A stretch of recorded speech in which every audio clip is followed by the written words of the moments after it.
All right, so thank you all for joining us for yet again another week of Infinite Possibilities.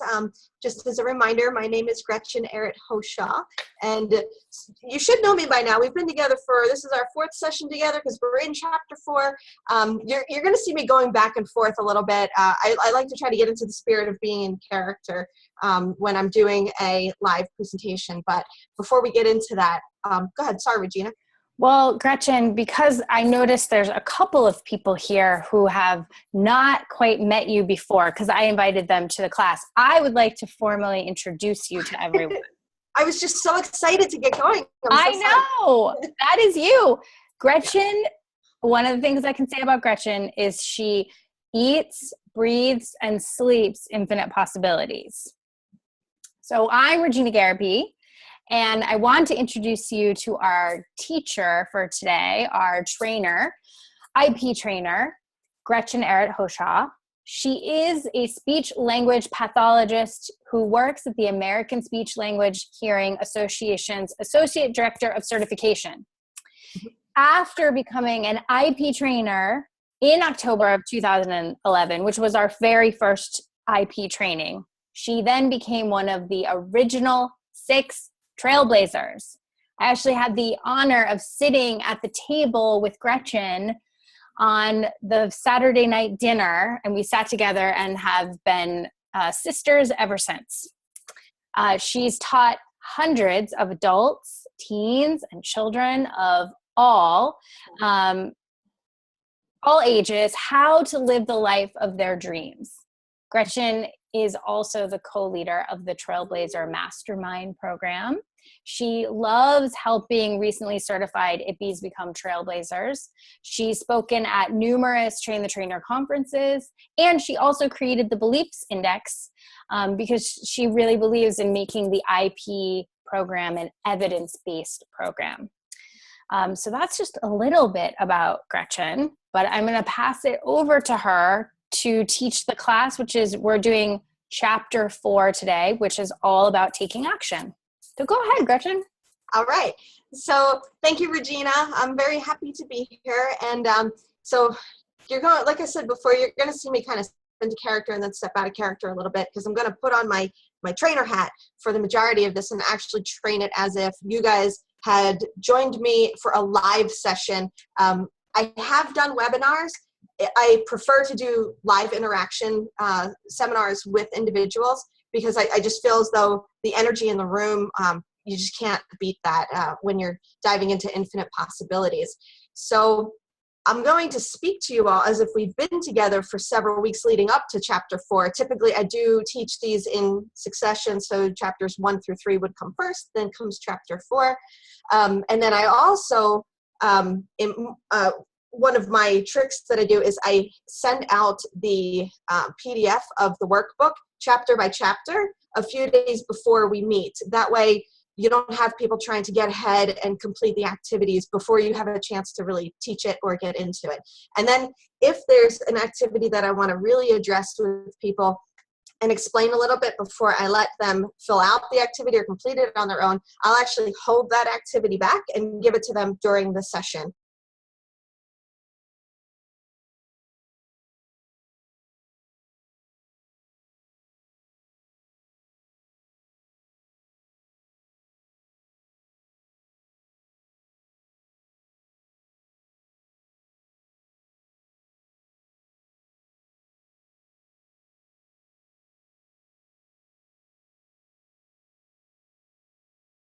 Have used in the past with live sessions, but my favorite modality that I like to use is a big Post-it board, like one that's about half my size with markers or dry erase boards with dry erase markers because I like the sessions to be living and I like the participants to feel as though we're building the sessions together. Yes, I have a plan. Yes, I have some sort of outline, but I really try to get the buy-in from the group by having as much participation as possible. So without further ado, let me get my screen shared. And here we go.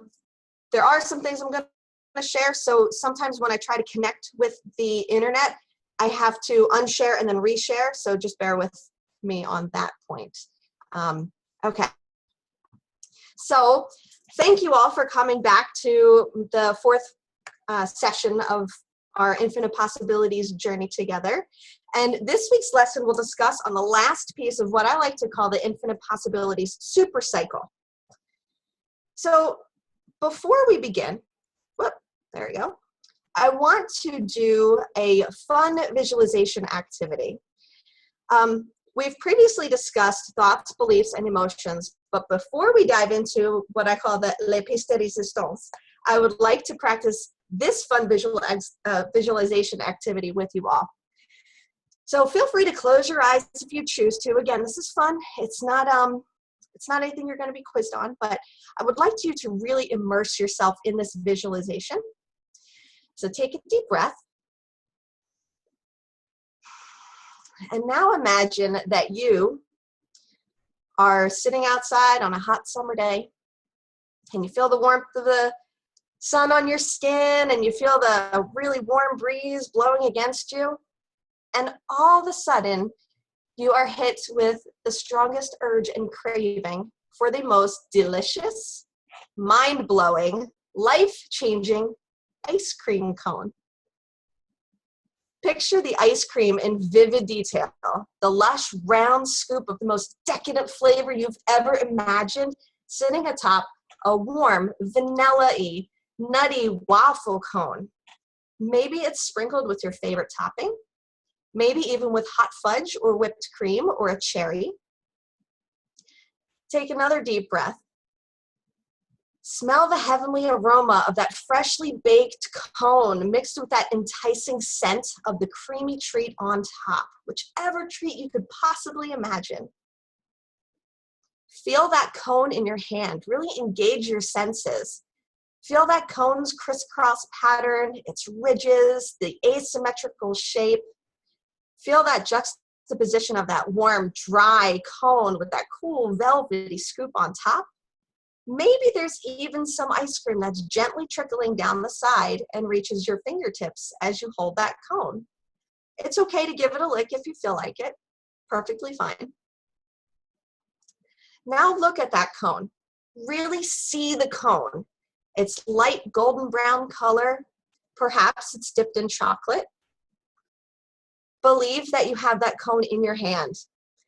Let that happiness and the emotions of having this cone in your hand fill you up as you take a bite of your well-deserved treats. Let the flavors take you to a simple and happy time of your life. Taste that ice cream. Savor the flavor, this feeling it evokes, this memory.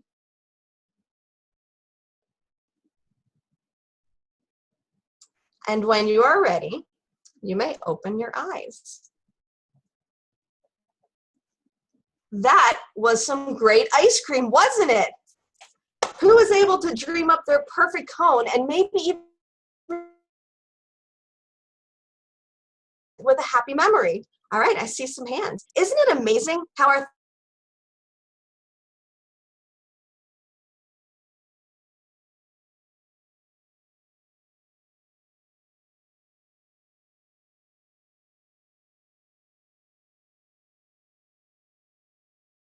real? You didn't?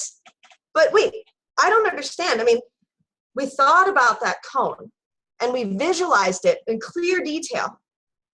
We even imagined how it would smell, how it would feel, how it would taste, and we really engaged our senses. But we believed that it was real too. And I know I felt those happy emotions. I mean, I started getting emotional thinking about my ice cream cone, and I let that feeling fill me up when I recalled that memory of my favorite ice cream. We did everything right, didn't we? And I thought that's what Infinite Possibilities was, leveraging the magic of the universe and using the power of our thoughts to make things just appear into our lives when we want them. Did we miss something? Actually, yes. We missed a huge something. We missed the part of Infinite Possibilities super cycle that lets the universe know that we trust our thoughts, our beliefs, and our emotions, and allows the universe to send us the myriad of ways zooming towards us from all directions to put us in the path of what we truly want out of life. We missed action. To make that ice cream cone a reality, we actually needed to go to the ice cream parlor. We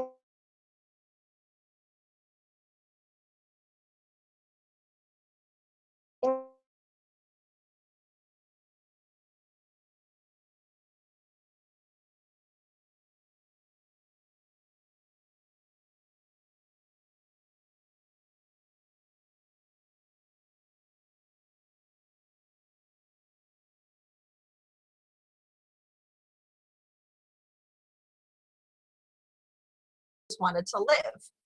And this beliefs, emotions, and thoughts is what I call the bet portion of this super trifecta or super cycle, infinite possibility super cycle. But we must first take that step and jump off of our platform to really set that bet in motion and make that action to drive our beliefs, thoughts, and emotions into creating our reality. The first two core principles in Infinite Possibilities, Chapter 4, tells us that for creating major life changes, taking action is mandatory. And by taking action, you're creating possibilities, infinite possibilities. If you look in your workbook on page 54, our actions are our beliefs in motion. They are the physical extensions of our beliefs. Our beliefs, of course, come first. This means that our actions can reveal what our invisible beliefs are. Now, this is the point in the talk where I lead the group into a discussion to define the word action, which is usually written on that large Post-it note board or a whiteboard in front of the room. They can choose whatever synonym or definition that they would like to really embody the term action, and they write it on a sticky note. And then one by one, they physically place this note upon the word action on the front board. This act of defining the word creates a baseline definition so that when we do use the term action within our class, everyone is using it in the same way. That way, Mark's idea of action isn't different than Regina's. We all have the same level of understanding. There are many variations to the definition, and of the groups that I've taught over the years, some of my favorite definitions have included words like action is an activity, or it's life, movement, a plan, a process, happening, motion, power to move forward, vivacity, vitality. And my two favorites were stepping into your big idea. Regina calls that stepping into your badass, which is awesome. And also putting something in the works. When I work with kids and teens, we also look around the room to find all of the objects that work as a result of action, such as a clock. A clock is just a circle on the wall with a bunch of numbers, and it's not until it physically starts moving that it completes its desired or intended result, which is to tell the passage of time. When we highlight the objects that are stationary, though, and think about pencils or a pen or the markers, things that merely exist, we also talk about how those stationary objects are just an object until someone picks them up and they start forcing some sort of action upon them in order to get them to be all that they can be and, draw that magnificent picture or create that beautiful work of art. We discuss how the objects in the room were once ideas in someone's mind, someone who clearly believed that their invention could come to fruition, and someone who took the baby steps to physically create their thought or idea into what we are now holding in our hands. The iPhone is a great example of that. I tend to sometimes show a video of a factory in China that puts together iPhones, and the one video on YouTube shows every single portion, everybody's action, making these tiny little intricate parts all to come together to make this fully functioning supercomputer that you hold in the palm of your hands. For kids and teens, this type of activity truly makes this intangible thought much more tangible. For all of my groups, we then move into a discussion that involves clarifying questions about the concept of taking action. Again, you want to make sure that you have that full baseline understanding before you talk about the concept. This helps to gauge the level of understanding and willingness that your participants have to actually move forward. Talking about and using these clarifying questions is also a great way to help them identify any lingering limiting beliefs or blocks. My favorite questions to ask the group include, why is taking action mandatory? And this is simply going back into the workbook. Mike has this beautiful story about fishing. If you were told that you were going to have the best day fishing of your whole entire life, would you sit at home waiting for the fish to come knocking at your door? Or would you actually go with as many fishing poles as you possibly could, knowing that there's no way you could fail? You would take that action. You would go outside. You need to be that life force driving your thoughts, beliefs, and emotions forward. What happens when we take action? Simply put, you set the gears in motion and allow the universe to start stepping in to help you. What happens when we don't take action? And then my favorite is not taking action in and of itself a decision to take action. And again, these questions are discussed as a group. They can take anywhere between 5 minutes to 45 minutes to discuss and really start dissecting all of these questions depending on the level of engagement of your group. And it is important to allow them to contribute their ideas. And again, as we all know, there is no wrong idea. We just want to make sure that everyone's on the same page.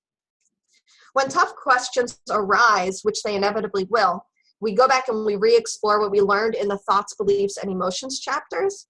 And we really dive in and explain the influence that these three have over our ability or inability to take action. Sometimes we're so paralyzed by choices, and that can cause a limiting belief to point to, your fear of missing out or fear of making a mistake. And if necessary, we identify those limiting beliefs right then and there. We bulldoze and liquefy them, or we use other coaching methods to uncover and move past the beliefs in order for them to make room to take action right then and there with the rest of the group. And for many, this is an eye-opening moment for them. Sometimes they don't realize that they have these blocks, or in a very cerebral sense, they don't feel as though they have any limiting beliefs. And it isn't until they think about all of the times that maybe they did not take action that it's kind of like getting a huge wake-up call saying, oh, wow, aha, that's what she meant by, not taking action or being paralyzed. I remember I did not take action when this happened. Therefore, my limiting belief must be around this. And as we all know from what we've learned in our last chapters, identifying those beliefs is powerful because that will really help you start moving onto the trajectory that you would like to be on. Sometimes the participants do have to take some of what they've learned home and digest it a bit before being ready to install a new belief, and that's okay. So if you do happen to get a participant who's not really ready to create an action plan for one particular limiting belief, you can always tell them when we get to the action plan part to do something a little sillier or easier, something that's not so daunting of a task. Oops. I would like to share the following comic strip with you all. This is from a website called Zen Pencils. And Zen Pencils is an online showcase of cartoonist Gavin Thon's comic strips. Zen Pencils' tagline is cartoon quotes from inspirational folks. And this artist takes famous quotes and illustrates them in a way that tells a story. And many times these quotes really come to life. I have purchased quite a few of them and have them as posters, which you can get from this website. And this one that I'm about to show you is my favorite. So of all of the comics and cartoons or messages that I've come across in my 5 years of teaching Infinite Possibilities, this one really highlights the importance of taking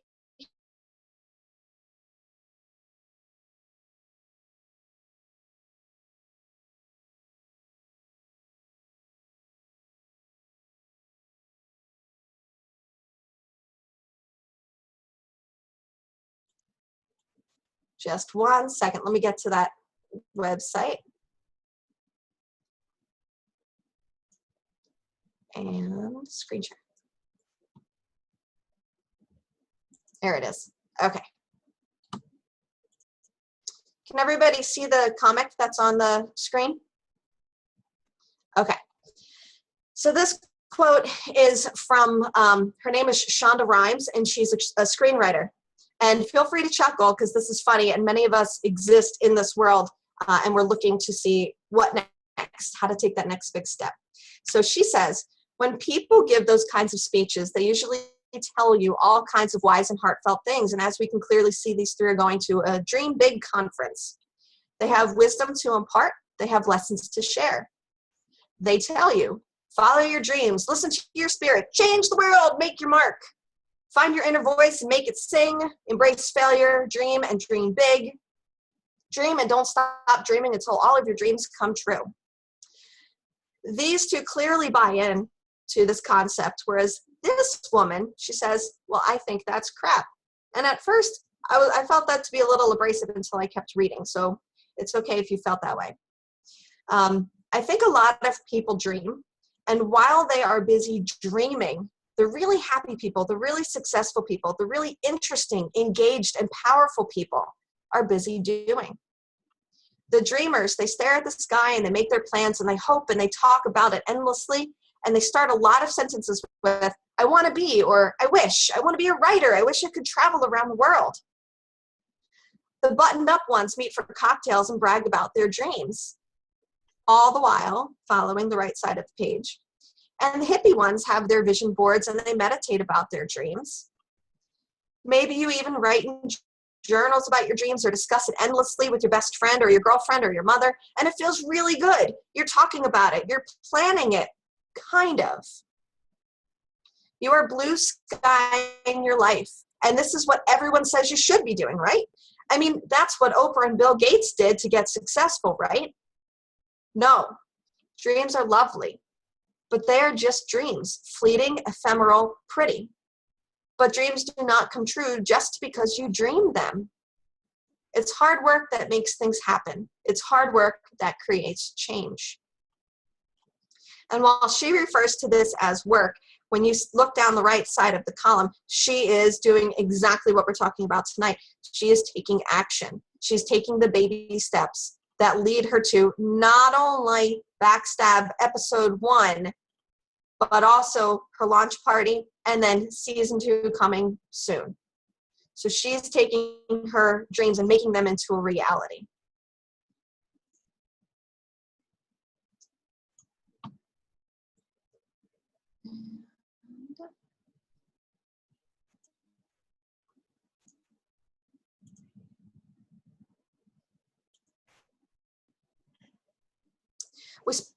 Sorry, I had another point that I wanted to make to that. Many who are beginning their journey into infinite possibilities or understanding the universe or even reading The Secret, they spend so much time living at the left side of that cartoon, and they engage the beliefs, emotions, and thought cycle only because they do not realize that they have to physically take that action in order to set the gears in motion. And by action, I'm talking about the calculated, the purposeful, the meaningful steps along the trajectory of your dream. Sure, there are many bumps and hiccups that could happen along the way, but these individuals know that there is no such thing as a mistake, that missteps are parts of learning, and that the experience they gain through these, as some would label risks, will only bring their goals within reach much more quickly than if they had never taken those steps at all. There really, truly is no failing, not when you're acting in faith, that each intended footfall is bringing you one step closer to heaven.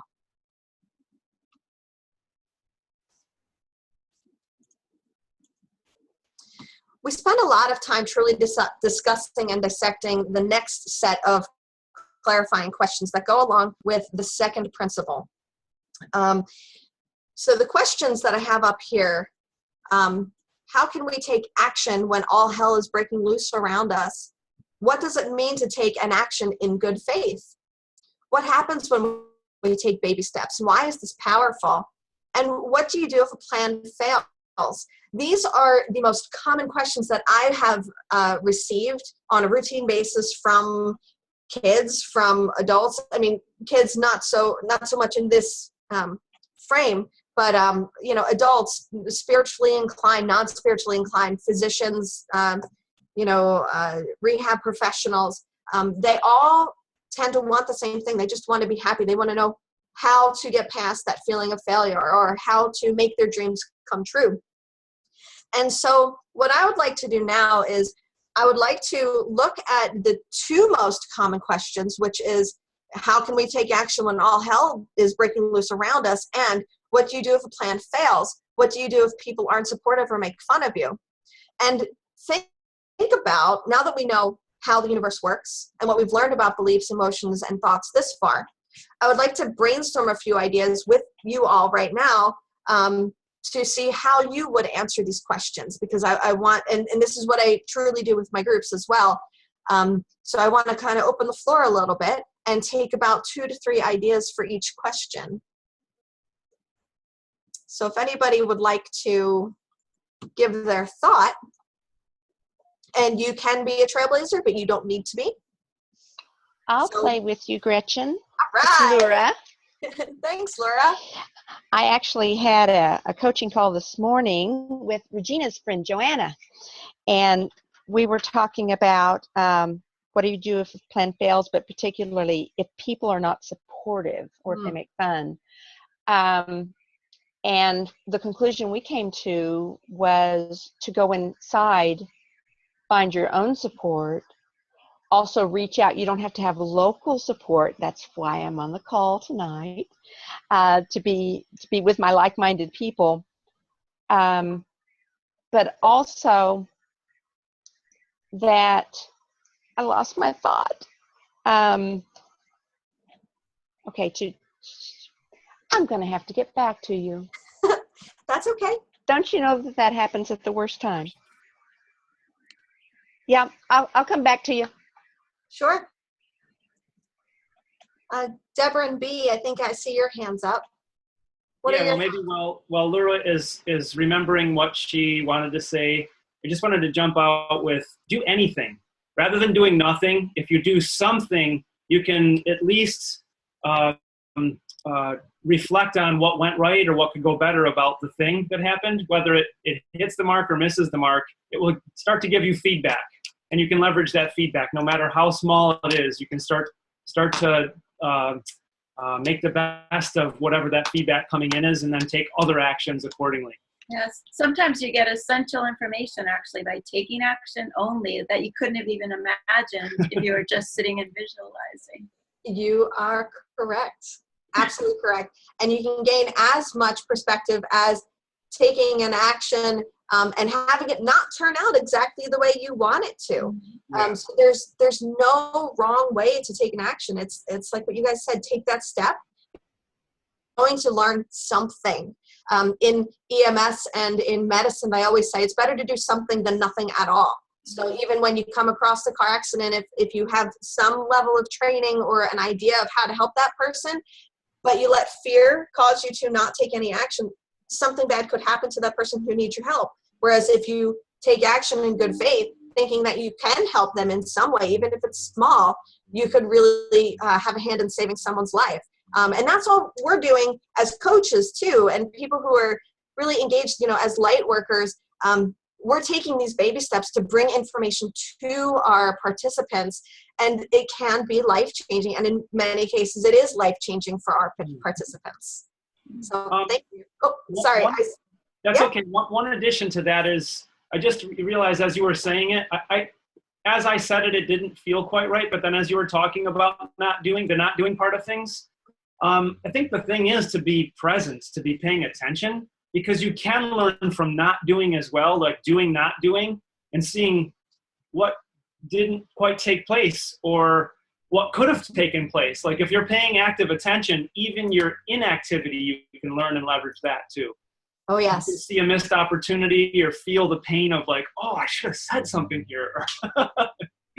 So just being fully present is an action, I guess. But sometimes we don't take a physical action and in our conversations with people or do something, but we can witness, and that witnessing can help us help to level up, take a quantum leap in our understanding about how to navigate that better in the future. Exactly. And we all have had those feelings where we noticed that we missed an opportunity. And had we just taken those baby steps, then that opportunity could have been ours. So I know that there are many other ideas, and I really appreciate everyone jumping in and talking. And this is exactly how, when you're teaching this chapter, this really opens up and engages your room and really gets some energy going. But if it's okay, we'll move on. And then if we want to continue the discussion, we'll come on back when we're done. So thank you everyone for participating. Thank you. Anytime. Okay. And let me get my screen back. Here we go.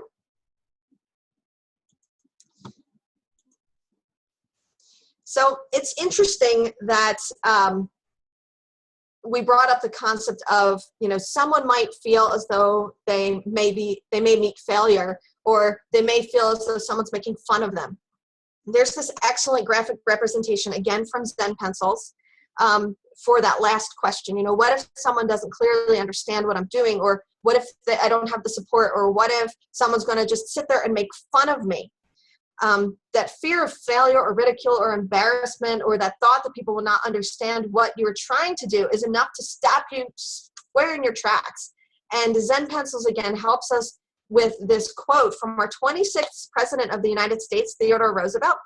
And for you history buffs out there, remember, Roosevelt was a sickly child, and in his childhood, he chose to take action and pretend or act as if he were at the peak of his physical health. He embraced strenuous activities and a strenuous lifestyle, which led him to become the youngest elected president at the age of 42, which is still the youngest in history. So let's take a look at his powerful quote, and I'll share my screen again.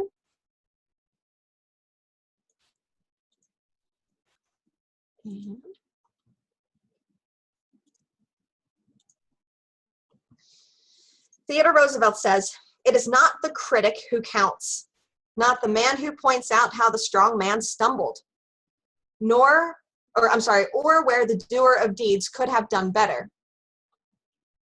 The credit belongs to the man in the arena, whose face is marred by dust and sweat and blood, who strives valiantly, who errs and comes short again and again, who knows that the great enthusiasms, the great devotions, and spends himself in worthy cause, who at best knows, in the end, the triumph of high achievement, and who at worst, if he fails, at least fails while daring greatly. So that his place never be with those cold and timid souls who know neither victory or defeat." So you'd rather be one who, if you're going to fail greatly. Do it with pride, do it with chutzpah. But don't be the one who just has never taken a chance. I actually get copies of this printed out for my adult participants, and I share that with them so that they have a takeaway. And typically, I do get some feedback from my participants saying that they do love that quote, and some of them have it hanging up at work right now where I'm doing an infinite possibilities training. And it's nice to walk by their cubes and see it sitting there. That makes me smile. Okay, so for many, taking action is scary. Many are afraid of failure, or they don't know how to take the steps. Some try to force the cursed hows. Oh gosh, we never want to do that. And this brings us to core principle number 3. You don't need to know how your dream will come true. As a matter of fact, if we force the way we think will work best, we are blocking the universe from putting many, many more happy coincidences and serendipitous encounters in our path. Page 52 of the Infinite Possibilities workbook shows some of the most common dreams or end results that most people have. It also shares the common pitfalls, or what we talk about as house traps, that we find ourselves in, as well as what we can do to remain focused on the end result. For example, if we take relationships, sorry. We take the relationships right at the top. For many, and myself included, relationships were unattainable. It was just something that never was ever something that I was able to achieve. Why would I be able to, have someone to fall in love with or something? I was a little nutty back then when I thought this. Career and money and friendship, those were all easy. And it wasn't until I started applying infinite possibilities and the basic principles to this relationship section that I was able to create my own fairy tale ending. So when I'm doing this live with my groups, this is where I typically tell my story about how I literally applied infinite possibilities to manifest my now husband. And it happened fairly quickly. I was taking, I had a couple years where I was trying to force the cursed house. And then one day I was in the middle of planning one of my, it was called Prepare to Amaze classes back then. It was the predecessor to the mastermind group. And I was like, oh my gosh, I need to really focus on infinite possibilities for my relationship. So let's really go back to the drawing board and let's see what baby steps I could take. I'm focusing way too much on him. I need to focus on something else. I need to focus on the feeling. And, thinking about all these things that are on the right column under action steps really hit home for me. And I have to say within about 6 weeks, it worked. And I just out of happenstance met my husband. All in all, the journey wasn't about me focusing on him. It was about the baby steps that had to be taken. And it was all those seemingly disconnected and unrelated events of my life that allowed the universe to guide me so that I was in the exact right moment at the exact right time to meet my husband at a mini golf park that was for an unrelated meetup event. And I didn't realize that when I started taking these baby steps years in advance and then really focusing on them within 6 weeks, that my ending would be so happy. And neither did Ben. The universe brought us from New Jersey and from Chicago right to the same place in Florida. And that's where we met. And ever since we met, we've been happy ever since. And we welcomed our daughter in 2015 and we're expecting a son in September of this year. And it's just a really honest to God physical manifestation that thoughts do become things when baby steps and actions are taken. And so I do share that story with my groups because it's important for them to know that I've been there. So allow yourself to be vulnerable. Let them see that you also struggled with something and how you overcame it. Because that can really help them with their journey. So I know I'm not the only one who has a story like this, and many celebrities will tell you the exact same. Will Smith will tell you, Denzel Washington just came out. Some of you saw Jonathan Benjamin had shared it on Facebook. Many, many, many celebrities will tell you exactly what we're talking about. And I have recently shown this clip of Will Ferrell speaking at the University of Southern California's commencement, and we're not going to look at it tonight. It's 23 minutes, but I have it edited down to some core sentences that he uses. And he basically says you just have to throw the darts at the dartboard. No matter what's going on, you just want to, keep the motion going. Try knock on all the doors, and, if every single one of the darts that you have in your hand is an option, just throw them all. And one of them is going to stick. In fact, if we look back on our lives, we will certainly find instances of these little baby steps or these disconnected, unrelated events that we had taken that truly resulted in something great. If we take a moment to look at page 50 of the workbook, I'll show it on the screen here since you're not with me in physical sense. It's the one where you have to look at the baby steps that you had taken and the amazing end result. I gave this one as homework. And until we meet next week, I'd like you to think of at least one event in your life in which a baby step brought you something great. For now, though, we're going to talk about a powerful exercise that can truly help you propel your actions, which is creating an action plan. First, and now it's important to name this action plan something that is very meaningful to you. To me, when I see the word action plan, or when someone tells me I need to journal, I see that as work. And I know myself, and I know I do not like to journal, and I do not like to follow action plans because they just sometimes feel a little too complicated.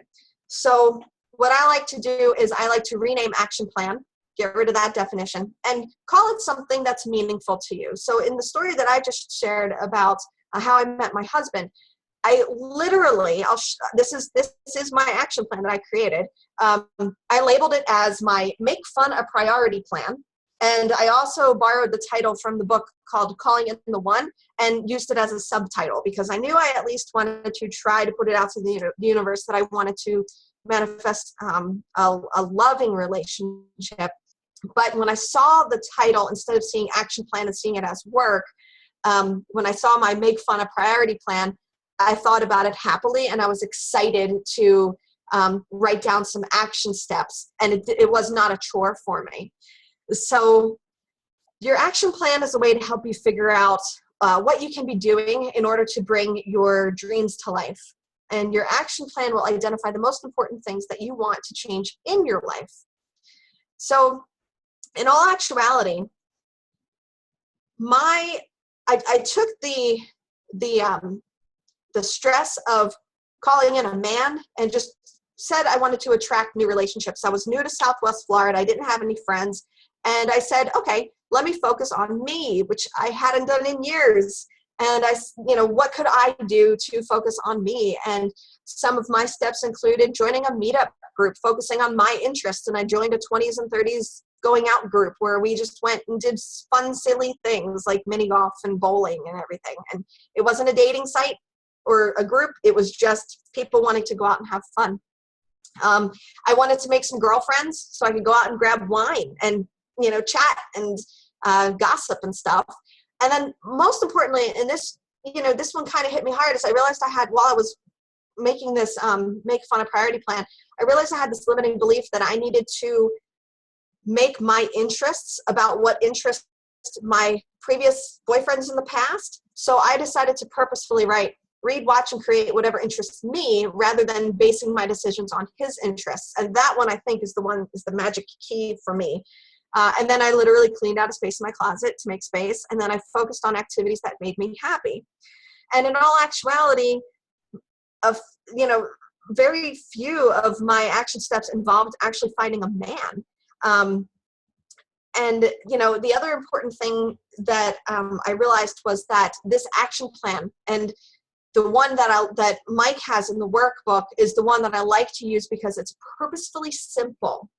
There are many action plans out there that call for SMART goals, and I'm not knocking them. They are great. They're wonderful.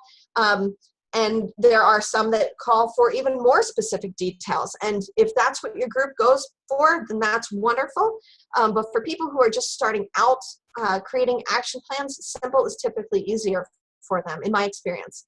When the activity is perceived as work, or when they're unsure of which step to take, it's easier to choose to procrastinate or stick it to the side. And I only really use my SMART goals if I'm really focusing on coaching someone on a one-to-one basis. But this action plan here that Mike gives us is a great way to start. I always also think it's important, sometimes when I'm working with individuals, they want to talk out their action plan and have me write it. And I say no. Like, even kids, I have them draw pictures if they aren't able to write. It's important that they write the words in the action plan themselves, or they draw a graphic representation of the action plan by themselves. The act of drawing or writing is literally taking their thoughts and turning them into a physical manifestation. A thought is fleeting, it's gone, poof. But if you write it down, you are permanently cementing it. And then I also remind them that this plan is for their eyes only, unless they care to share it. Sometimes they do want to share it with you, sometimes they don't, and that's okay. While working on this action plan, if they get stuck or block themselves, they may require the use of a cognitive tool that I use that removes the emotional power of the situation that they are facing. And there are many different names for this tool, but I call it the giving advice to my daughter, son, brother, or loved one tool. And the participants, I ask them to think about the very most important person in their life. And if the person that they love was going through the same problem that they were going through, what advice would you give them? So if they were trying to attract money or financial independence, what action steps would they tell this person? And this type of activity allows the participant or the person who is involved in creating the action plan to step out of the confines of that emotional tether, and allows their minds to work freely. Because when they're under that period of stress where they're afraid or they think that their emotions are going to block them, it's basically like they have the blinders on. They can't see what the next steps will be. And it's a very simple tool. Feel free to use it with everybody that you know. But asking them to just think about someone that they love is a great way that helps them get out of their own way.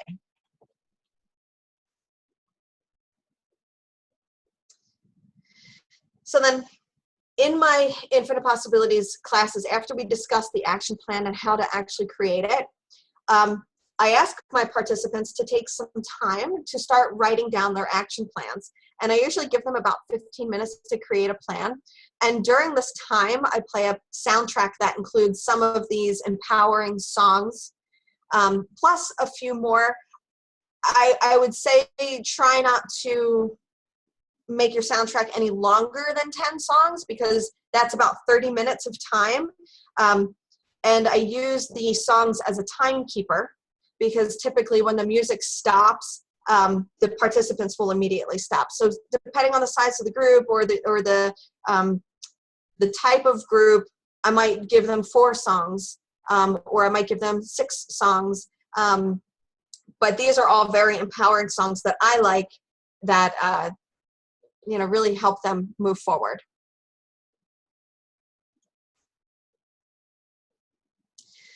So now that we all have our first action plans, we can supercharge our plans by acting as if. And remember, you don't need to spend any money on acting as if or pretending, or put yourself at risk for loss by acting as if. If you want to attract money, you can go online shopping at Amazon or eBay. You can fill up your shopping cart online and just choose not to check out yet, because you're not ready to check out. You're still filling it up, and that's okay. You just set the intention that you will buy, but the universe doesn't realize that you're not actually going to push that button. You can go out, you can drive that new Tesla, you can plan your dream vacation. If you want to live in a particular area, you can search for a home there. You can search for your dream house. If you want to attract a job, you can drive past that office building. That's what I did with Asha. That's the logo in the bottom center. You can drive past that office building and pretend as though you're commuting to work every day. You can focus on that logo and visualize wearing the clothing with the logo on it. And then if you want to attract more relationships, you can start adding dates to a social calendar. When we're with groups, I have them brainstorm ways that they can act as if. And then we do the Come as Your Future Self party, which you guys have all done. Not as on a grand scale as what we do during Train the Trainers, but we do that as our last session, where we come as who we see ourselves in the next 5 years. And I just really ask them to engage, pretend, play, have fun with it. Cognitively, your mind cannot discern the difference between you pretending when you are 100% fully engaged and committed in pretending versus the reality. Because the same chemicals that are coursing through your body when you are genuinely happy because something really, really, truly did go well for you are the same chemicals that are going to course through your body when you're pretending and literally feeling those emotions. Oh, come on. So remember, acting as if really helps you get into that mode of receiving. And again, the universe does not know that you're pretending. All the universe knows is that you are completing an action that's in line with the correct thoughts, positive feelings, and the belief that it will be yours. And guess what? It works all the time. So take those baby steps, throw those darts at the dartboard, and do the thing you want to do. These steps will only bring you one result, that you will be closer and closer to the life of your dreams. All right. So that's what my chapter 4 typically looks like. And I'm willing to take some questions or receive feedback from anybody who has questions. I'll complete my thought. Oh, Sorry. I have a question, Gretchen, about timing. Oh, yes. Where you mentioned something at the beginning where you I could not have heard it right, where you had those first questions about principle 1. Yes. And you said something about taking 45 minutes to discuss those. How long are your classes? It varies. So that's why I put that broad range out there. Sometimes if I only have an hour to get through one section, or if I'm doing a crash course on all of the infinite possibilities, I do only have 5 minutes. So we really gloss through the discussion, but when it's a short amount of time, I tend to give them more things to complete at home or to read on their own, or I allow them to come back for like a rejuvenation session to discuss it more in depth. My typical sessions that I like to do when I'm going chapter by chapter is an hour and a half each. Thanks. So, and I tend to do lunch and learns. So, people can come down during their lunch break, and we go through these and we discuss the topics, and they have their lunch, and it works really well. And it's a very laid back, that's what I've recently gotten into, but it's a very laid back and welcoming and low key kind of environment that allows us to really open up and engage. Okay, thank you. You're welcome.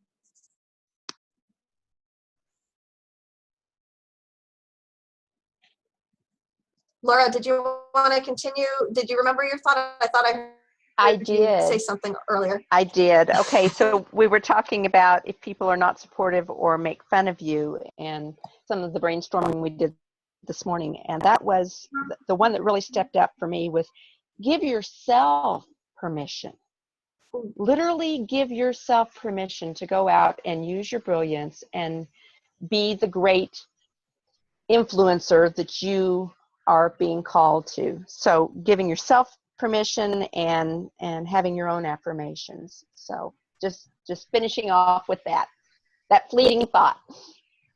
But an important one. That's a powerful thought, and that is one to remind your participants is that sometimes they do need to give themselves permission. They do have the authority to take these steps and to allow this to come to them. Regina told me time and time again, she's like, you need to receive, you need to allow. And it took years for me to actually get that and give myself permission. So thank you, Regina. Well, thank you, Gretchen, on doing an awesome IP Chapter 4 demonstration.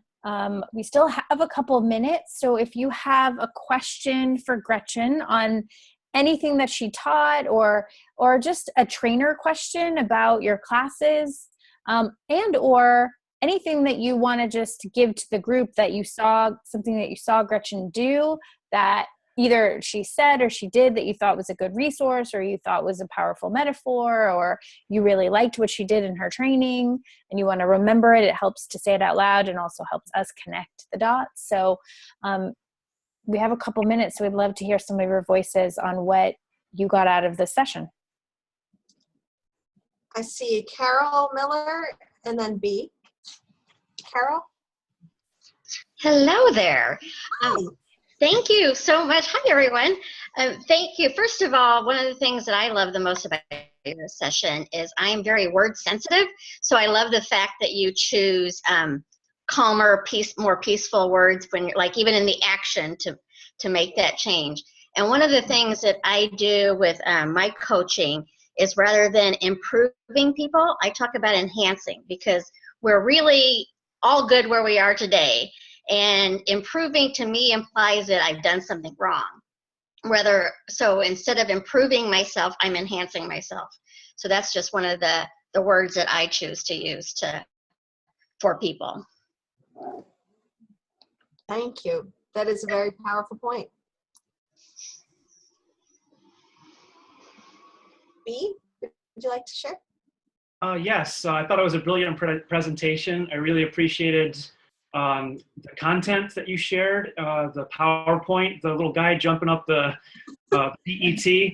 I really appreciated that. The flow of the information, the questions that you asked, the Zen pencils I felt were brilliant. Mm. And in harmony with what Carol just shared in terms of I believe this is a learning opportunity as well for me in viewing this. One of the things I noticed that I felt like when I share feedback, I share feedback of what went well and what I feel could be even better. And one of the things that I felt like could be even better is when you were making this presentation, I noticed your eyes going back and forth between the PowerPoint and then maybe the screen where you were seeing us. And I would have loved to have seen eye contact in a screen that I would have felt more connected with you as the presenter. And maybe when you watch back on the replay, there was an innocent disconnect that I felt that was taking place between tracking the visual of what was happening in the PowerPoint versus speaking into the camera. And so I learned that for myself because it was an innocent break in attention for me every time it came up.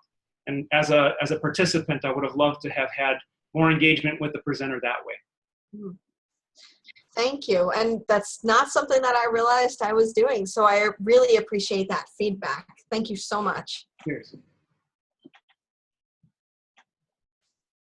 Did I see Pat's hand?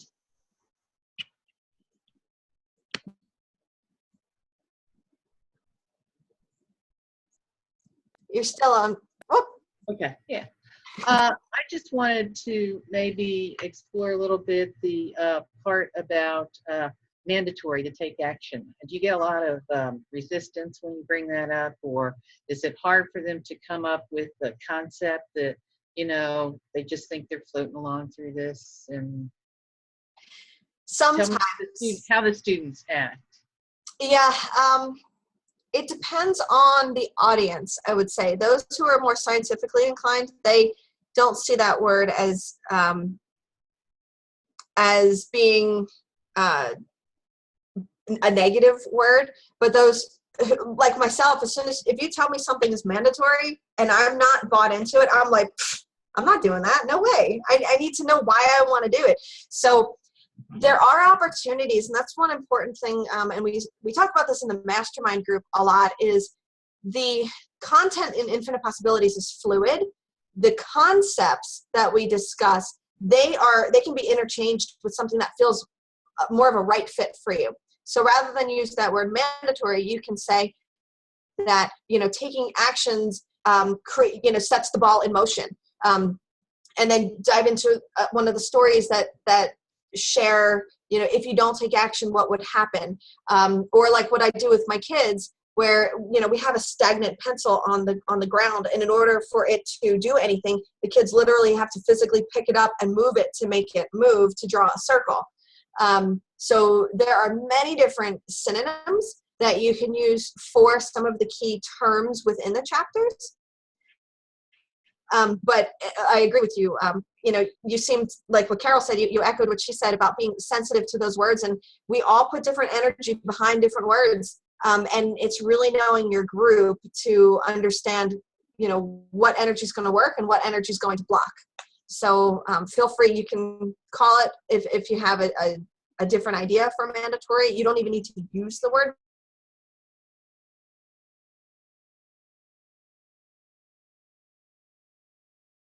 mandatory. You just say, and they look pretty, but in order for them to make them go, someone needs to tip over the first one to create the action. That's an excellent example. Yeah. Thank you, Gretchen. You're welcome. And again, if you work with kids, don't feel afraid to take what you do with the kids into the adults, because adults like to have fun too. And again, it helps to connect the known to the new. So it'll engage their fun parts of their brain to say, oh yeah, I remember what she meant by this, and Rebecca's, you know, waving her hand over there. So I think she understands too. But you connect something fun to what they're learning, and it creates a more memorable experience.